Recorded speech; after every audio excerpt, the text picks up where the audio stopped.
Les amis, bonjour, j'espère que vous allez bien, que tout se passe bien pour vous. Salut à toi Bébert, qui dès lors qu'on parle de Dragon Ball se ramène un petit peu comme un crevard dans une soirée. Bon, bonjour, voilà. Aujourd'hui on va parler de la preview, de ce qu'on peut analyser, de ce qui va arriver de l'épisode 122. On a vu la preview à la fin de l'épisode 121, c'est logique. C'était fort. Et là, ce qu'il faut savoir, c'est qu'on n'est plus aux portes de la finale. On a ouvert la porte, on a dit salut, bonjour. On est dans la finale. Dans une finale entre l'univers 11 et l'univers 7. Celui de Goku.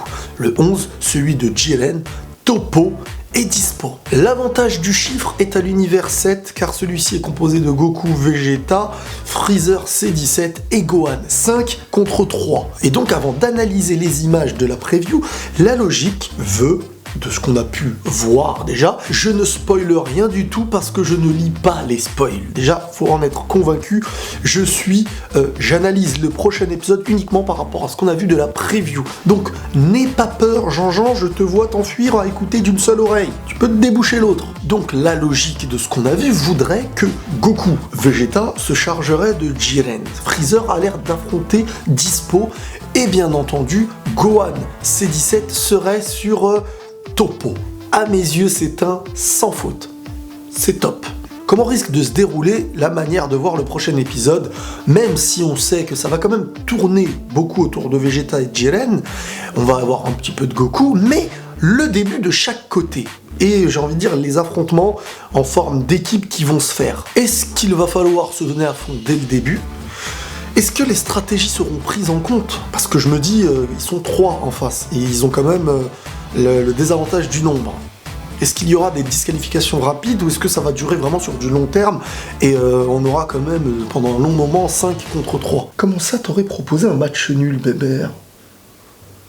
Quelqu'un lui explique ? Quoi qu'il en soit, tout ce qui arrive là, jusqu'à la fin de l'arc, je pense que ça va être... en tout cas, ils ont intérêt à que ce soit du sans faute. Parce que, ça y est, c'est la finale, il n'y a que des persos intéressants.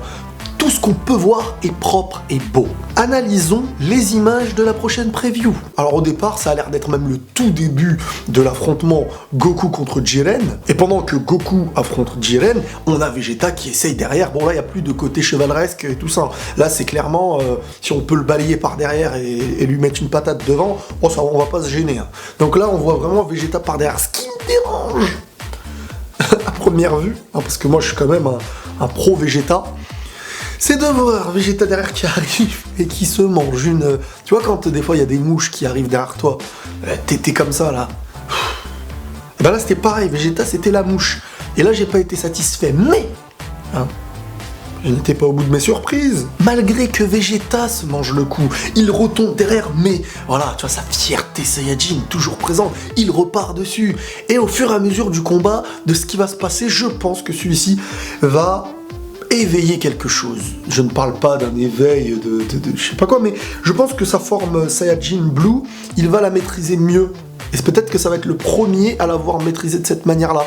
Goku, lui, utilise le Kaioken pour améliorer son Saiyajin Blue. Vegeta va peut-être atteindre un genre de Saiyajin Blue perfectionné, ou un Saiyajin Blue 2, un truc comme ça. Pour rester sur Vegeta, on a l'impression qu'après avoir maîtrisé cette forme, vu qu'il a quand même beaucoup de cheveux, non, c'est pas ton cas. Bon, c'est pas mon cas aussi, c'est vrai. Il a beaucoup plus de cheveux qui ont l'air apparents, donc vraiment on voit que c'est, à mes yeux, une nouvelle forme maîtrisée. Ou du moins peut-être le design de l'épisode qui nous montre quelque chose de plus beau et que ça a rajouté des mèches, mais je pense vraiment, au vu de ce qu'on voit, un Vegeta qui tient tête, et il tient pas tête au Père Noël, il tient tête à Jiren, même si c'est les mêmes couleurs, oui. Et au-delà de tenir tête à Jiren, même si bon, on a toujours des contre-pieds un petit peu attendus, bah il a quand même touché Jiren en Saiyajin Blue. Je pense Saiyajin Blue bien amélioré, mais il a touché Jiren. Et ce qui me choque dans cette preview, c'est surtout de voir en fait un Jiren en difficulté dans son visage.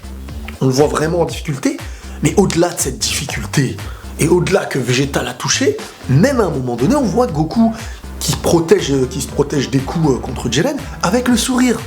Et là, on en arrive à un point très intéressant, c'est qu'en fin de compte, j'ai l'impression qu'un des points faibles de Jiren aura été découvert dans cet épisode-là.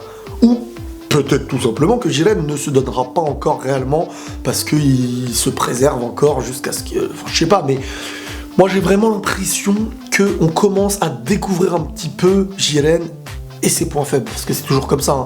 Le méchant, enfin c'est pas un méchant, mais on va le percevoir comme un ennemi.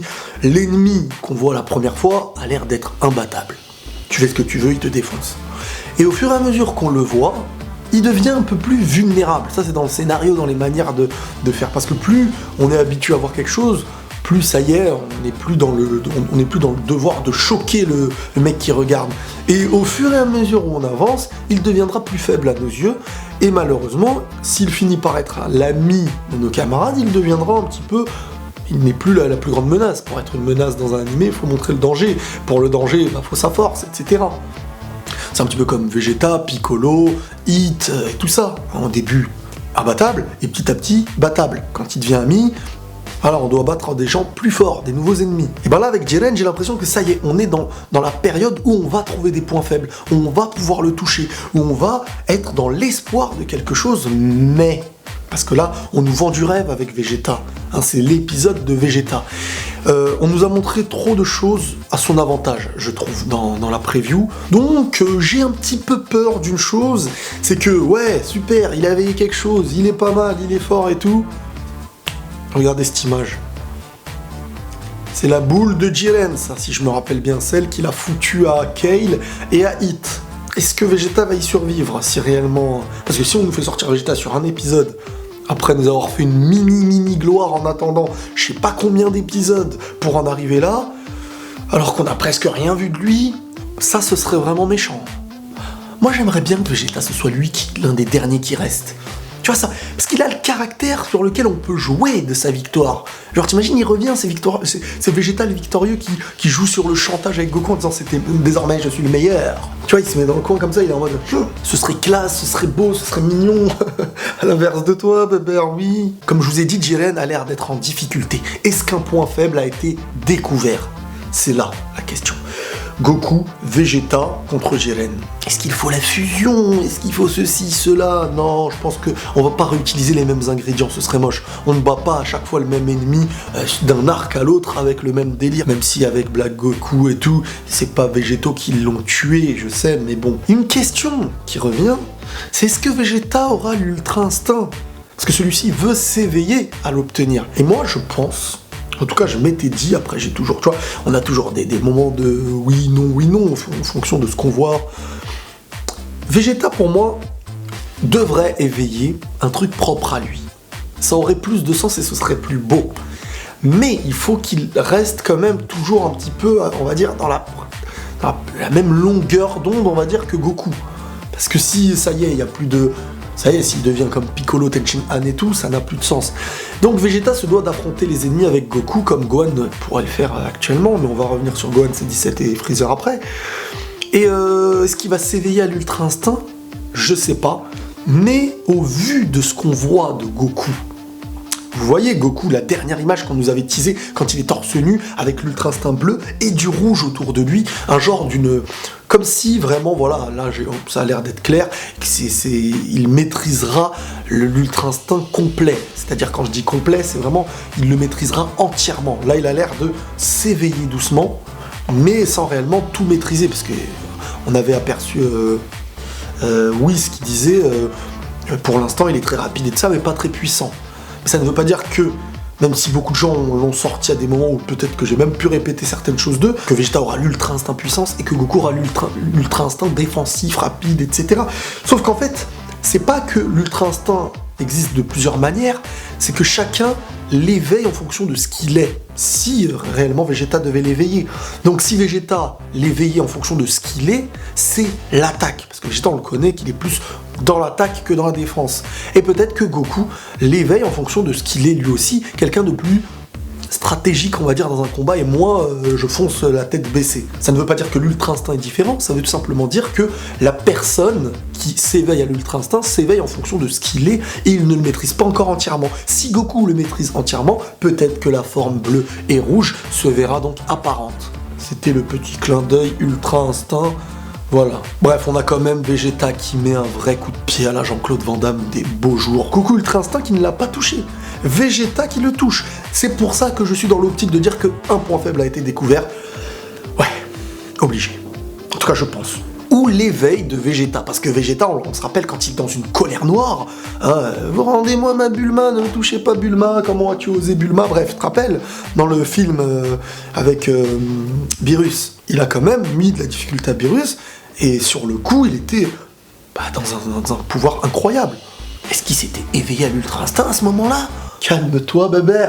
Et en plus de ce que Vegeta fait subir à Jiren, il y a un Final Flash qui a l'air d'être bien concentré cette fois. C'est le Final Flash qu'on aime. Voilà. Donc, Jiren se voit en difficulté. Jiren se voit touché, Jiren se protège et Jiren n'arrive pas réellement à atteindre ses adversaires.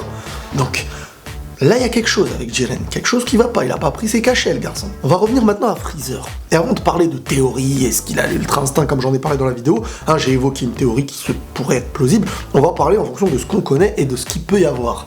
Donc, Freezer, là, face à Dispo, parce qu'il y a des gens, dès que j'ai parlé de la théorie qui était sortie par un mec de Twitter, on m'a dit oui mais c'est pas normal parce qu'il paraît qu'il va être en difficulté face à Dispo, donc ça veut dire qu'il a pas l'Ultra Instinct.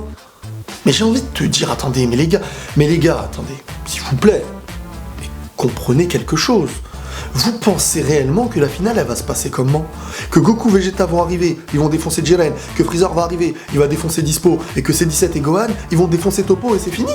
Bien sûr qu'il y a la difficulté du début de combat. À chaque fois jusqu'à aujourd'hui, de toute l'histoire de Dragon Ball, quand t'affrontes un ennemi qui est vraiment un petit peu l'adversaire d'un arc, ou les adversaires d'un arc, tu les tues pas en un coup. Donc, tous les personnages vont avoir de la difficulté. Et si c'est l'inverse au début, c'est qu'il y aura un retournement de situation. Et c'est ça qui me fait peur avec Vegeta, qu'on voit un petit peu maîtriser, entre guillemets, Jiren. Donc dans les images, on voit quoi? On voit Freezer qui a l'air de se faire tourner comme si c'était un genre de Mafuba ou je sais pas quoi. Mais Freezer va être en difficulté, oui. Mais Freezer va terminer son adversaire avec l'aide ou sans l'aide de quelqu'un. Mais il faudra attendre, parce qu'il va falloir nous montrer aussi les mérites de nos adversaires. Et moi je suis content de voir qu'on verra un Dispo qui va faire des choses, parce que c'est les 3 derniers de chez eux. Si c'est les 3 derniers qui sont en finale, faut qu'on nous montre pourquoi ils sont en finale, quelles sont leurs particularités. Et là, faut tout lâcher, là. Eh bah oui, là maintenant c'est comme ça. Donc, bien sûr que je veux voir du Freezer en difficulté, même s'il s'éveille à quelque chose ensuite. Bien sûr que je veux voir Goku, Vegeta en difficulté, mais je veux que ça éveille quelque chose par la suite. C'est ça qui est beau, parce que c'est des combats, mais c'est une histoire. Parce que si on n'apprend rien du combat, ça n'a pas de sens. Dispo, c'est quelqu'un quand même qui a l'air d'avoir sa particularité, sa vitesse. Avec ses oreilles, il ressent vraiment les choses. Et donc, il peut te faire vraiment du sale, ce personnage. On l'a vu, la difficulté qu'il a apporté à Hit. Hit, les gars. Hit, bébé. On parle pas de toi qui mange des pâtes. C'est incroyable. Donc, bien entendu, la construction du combat Freezer-Dispo doit être comme ça. Et Freezer aussi, c'est quelqu'un qui, parfois, sous-estime aussi ses adversaires. Il les prend de haut. Donc ça coïncide un peu avec son caractère. Et n'oublions pas qu'il n'était pas en Golden Freezer dans ce qu'on a vu. Donc voilà, à prendre en compte. Si on en arrive maintenant à Gohan et C17 contre Toppo, ça devient très très intéressant, parce que Gohan et C17, c'est voilà, les deux jeunes, beaux gosses, façon et tout, c'est stylé, c'est vraiment, ils vont bien ensemble dans le... C'est un bon duo de combat, je trouve, Gohan et C17. On verra ce que ça peut donner, mais par contre, Toppo aussi nous réserve des choses incroyables, je pense. N'oublions pas que, si je me trompe pas, dans le manga, quand je dis manga, c'est le papier, enfin les scans, les chapitres et tout, Toppo s'annonce un petit peu comme être un candidat pour devenir Akaishin. Alors, on parle pas de Bébert, il mange des pâtes, t'as compris. Et certains diront, mais pourquoi pas Jiren? Parce que Jiren, on apprend aussi dans le manga que lui n'est pas intéressé par tout ça, là. Lui, à la base, il se balade, il sauve les gens, il est pas intéressé par tout ce délire de Akaishin, truc et tout. Hein. On apprend qu'il est plus fort que le Akaishin de son univers, Jiren, mais voilà. Mais le vrai, celui qui peut devenir un Akaishin, celui qui est candidat, entre guillemets, logiquement, si je me rappelle bien, c'est Toppo. Donc s'il risque d'être le candidat pour être le futur Akaishin, c'est que le gars, c'est pas Bébert, il mange des pâtes, t'as compris, c'est bon. Comment ça t'es deg qu'on parle de toi? Mais tu viens de te réveiller ou ça fait 4 ans on parle de toi, je crois. Donc honnêtement, si on réfléchit bien, Gohan, Toppo, ça va être quelque chose de ouf, parce qu'à un moment donné, C17 va... C17, lui, je le vois bien comme quelqu'un qui bouge. Parce que le vrai délire pour moi, ce serait Goku, Vegeta, Jiren, Gohan, Toppo. Parce qu'il faut nous montrer, si on bat Toppo à 2, c'est-à-dire C17 et Gohan contre Toppo et les deux éliminent Toppo, imaginons qu'ils y arrivent, ça retire la gloire d'un Gohan, et Gohan, on est dans une période où on doit nous le montrer. Donc je pense qu'il va être solo à un moment donné face à un adversaire si c'est Toppo. Freezer, ça me convient. Contre Dispo, lui c'est le mec, on n'a pas à nous montrer la gloire du 1 contre 1 avec lui. Parce que lui, lui c'est un rapace, c'est un vicieux, tu vois le mec. C'est le genre de mec, il t'accompagne au grec, tu te retournes, il te manque des frites. C'est Freezer. Donc imaginons qu'on ait un Gohan, Toppo 1 contre 1. Toppo, c'est quand même d'un niveau peut-être Saiyajin Blue, ou plus, après on sait pas. Ça va pas être facile pour Gohan. Mais l'avantage d'un Gohan, c'est son potentiel. N'oublions jamais, et il ne faudra jamais oublier, que Gohan a plus de potentiel que son père.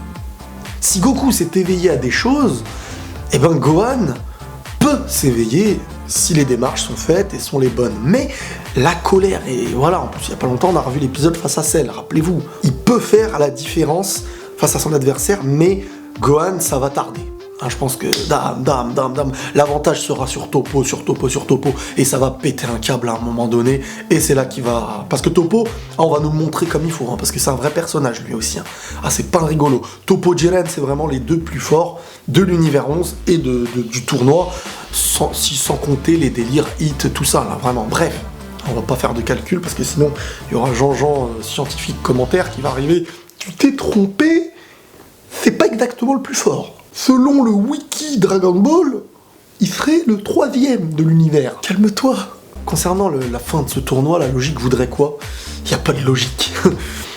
Moi, je vois bien un match nul, une victoire sur les chiffres, mais je pense pas qu'on nous fera vaincre Jiren non plus.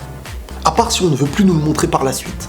Si on ne veut plus nous le montrer par la suite de Dragon Ball, on va le vaincre. Si on a dans l'écriture, les scénarios, etc., l'envie de nous faire réapparaître Jiren comme un ennemi, ou comme un personnage à surmonter par la puissance, ce qui donnera à Goku un nouvel objectif d'entraînement encore une fois, ça se terminerait sur le temps, Et genre l'avantage à Goku sur le fait qu'ils sont 2 contre 1, et le tournoi serait gagné comme ça. Ça, c'est si vraiment on veut nous montrer un Jiren et nous garder en termes de puissance. Après, faut pas oublier que dans ce tournoi, on n'a pas le droit de tuer, ce qui piège un petit peu encore une fois l'évaluation d'une puissance d'un individu. Donc voilà, je ne vois pas de fusion qui nous attend. Je vois vraiment un travail individuel de chacun. Et là, c'est là où il faut tout donner. Là, il faut vraiment nous exploiter les persos. Les dessins sont sublimes. J'ai jamais vu Gohan aussi bien dessiné. C'est incroyable. Pour revenir à C17, l'autre fois, j'ai oublié de vous en parler quand je vous ai dit qu'à mes yeux, ça va être le prochain à être éliminé. C'est parce qu'à mes yeux, on a utilisé réellement C17 pour éliminer...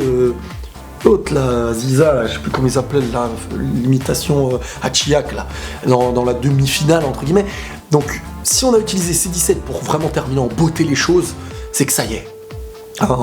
On se charge ensuite de Freezer, Gohan, Goku et Vegeta, et lui, à un moment donné, C17 va devoir partir.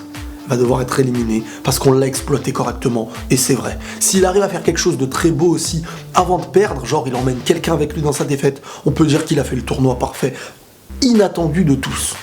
Voilà, on a parlé de l'épisode 122, ça y est, c'est dans la fin de cette semaine, l'épisode, on a réussi à attendre une semaine entière, il reste à attendre un petit peu la fin de celle-ci, et comme d'habitude, le live réaction de la nuit de samedi à dimanche, et la review le lundi soir, comme d'habitude. N'hésitez pas à tuer les likes, les commentaires, abonne-toi si c'est pas encore fait, cher ami, prenez tous soin de vous les amis. Et même si certains ne le souhaitent que la nuit du 31, moi je vous la souhaite tous les jours. La paix à fond sur vous les amis.